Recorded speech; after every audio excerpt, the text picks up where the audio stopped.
Nafs uchun iymondan kechgan odamlar, shaytonni bo'ynidan quchgan odamlar,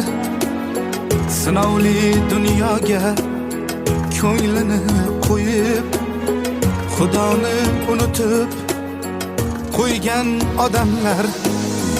o'g'il otasidan bir so'zsiz kechar, uka akasining kafanin bichar,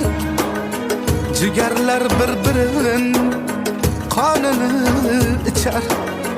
Xudoni unutib qo'ygan odamlar, jigarlar bir-birin qonini ichar, Xudoni unutib qo'ygan odamlar. Nafs uchun iymondan kechgan odam